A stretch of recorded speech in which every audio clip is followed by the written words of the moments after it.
Assalamualaikum warahmatullahi wabarakatuh. Halo teman-teman, pada kesempatan kali ini saya dan rekan saya akan sedikit memberikan opini mengenai materi, konsep, dan teori belajar.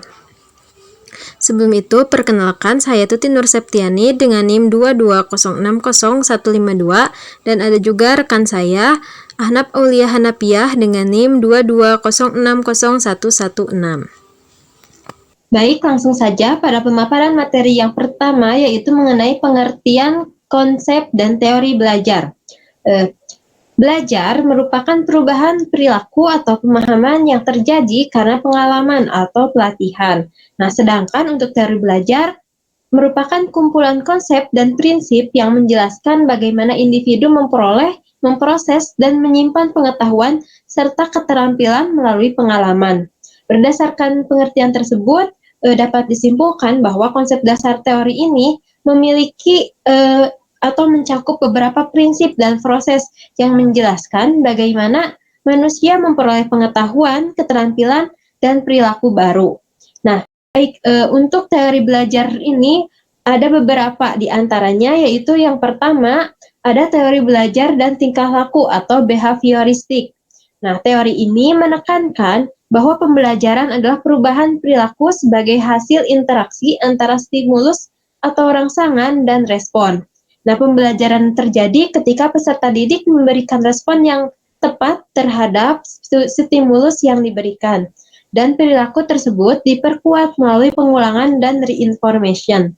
Nah, kemudian ada beberapa pandangan ahli mengenai teori belajar behavioristik, yaitu yang pertama menurut Edward Thorndike. Nah, teori behavioristik menurut Thorndike dikenal sebagai teori belajar melalui percobaan dan kesalahan atau teori koneksi, yaitu dapat diartikan bahwa belajar terjadi melalui proses percobaan dan kesalahan, serta koneksi antara stimulus dan respon. Nah, kemudian selanjutnya, menurut Ivan Pavlov, teori behavioristik menurut Pavlov adalah teori kondisi klasik. Pavlov menjelaskan bahwa perilaku manusia dan hewan dapat dipengaruhi oleh kondisi lingkungan melalui proses asosiasi antara stimulus dan respon. Selanjutnya yaitu menurut Jerome Bruner. Menurut Jerome Bruner, teori behavioristik ini menekankan peran aktif siswa atau peserta didik dalam proses belajar. Selanjutnya yaitu menurut John Watson. Dikenal sebagai pelopor behaviorisme, Watson berpendapat bahwa salah satu varian teori belajar yang menekankan peran lingkungan dan kondisi-kondisi eksternal dalam membentuk perilaku. Selanjutnya, menurut B.F. Skinner, Skinner mengembangkan konsep operation conditioning di mana perilaku diperkuat atau dilemahkan berdasarkan konsekuensinya. Nah, Skinner ini memperjelas atau memperluas konsep behavioristik dengan menekankan peran konsekuensi terhadap perilaku. Nah, selanjutnya ada teori belajar yang kedua, yaitu teori belajar kognitif. Nah, teori ini fokus pada proses mental internal seperti berpikir, mengingat, dan memecahkan masalah. Nah, pembelajaran dipandang sebagai proses aktif di mana individu mengorganisasi dan mengintegrasikan informasi baru dengan pengetahuan yang sudah ada. Penerapan teori belajar kognitif ini dapat diaplikasikan langsung ke dalam kegiatan belajar mengajar. Nah, contohnya pertama pada tahap enaktif. Nah, tujuan dari pembelajaran menggunakan tahap enaktif ini adalah agar peserta didik mampu mendapatkan pengetahuan berdasarkan pengalaman yang telah ia dapat. Nah, kegiatan belajarnya adalah peserta didik melakukan kegiatan wawancara sederhana, menganalisis artikel, dan menerapkan pengalaman yang sudah ia dapat. Baik, itu saja mengenai opini mengenai materi, konsep, dan teori belajar dari saya. Selanjutnya yaitu opini mengenai materi tersebut dari rekan saya yaitu Ahnaf Aulia Hanapiah. Baik, terima kasih kepada Tuti. Untuk selanjutnya, saya akan menyampaikan materi mengenai teori konstruktivitis. konstruktivistik. Konstruktivisme adalah sebuah teori yang memberikan kebebasan terhadap manusia yang ingin belajar atau mencari kebutuhannya dengan kemampuan untuk menemukan keinginan atau kebutuhannya tersebut dengan bantuan fasilitas orang lain. Sebagai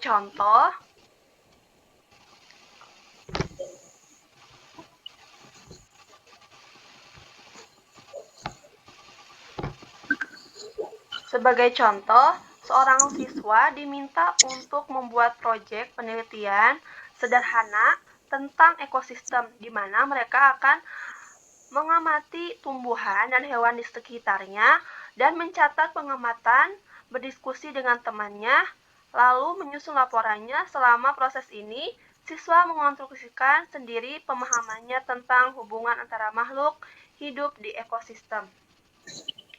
Adapun yang selanjutnya ada teori humanistik, di mana teori ini berfokus pada pengembangan potensi individu secara menyeluruh dari emosional, sosial, dan moral. Menurut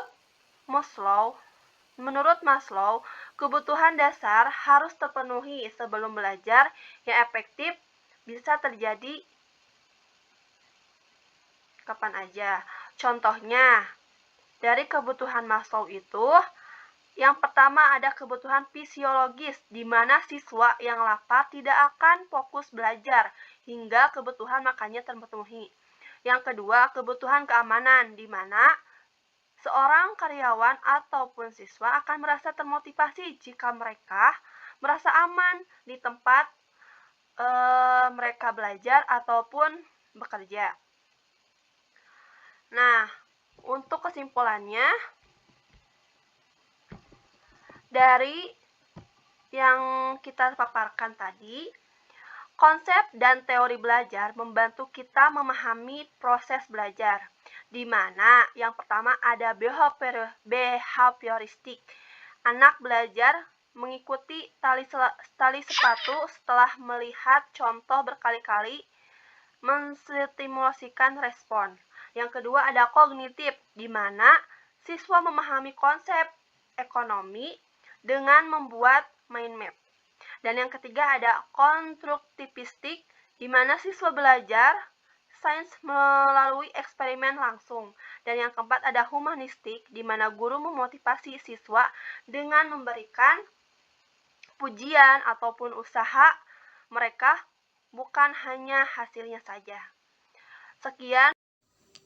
Baik, mungkin itu saja pemaparan dari kami mengenai opini tentang materi, konsep, dan teori belajar. Semoga apa yang kami sampaikan dapat bermanfaat bagi teman-teman semua.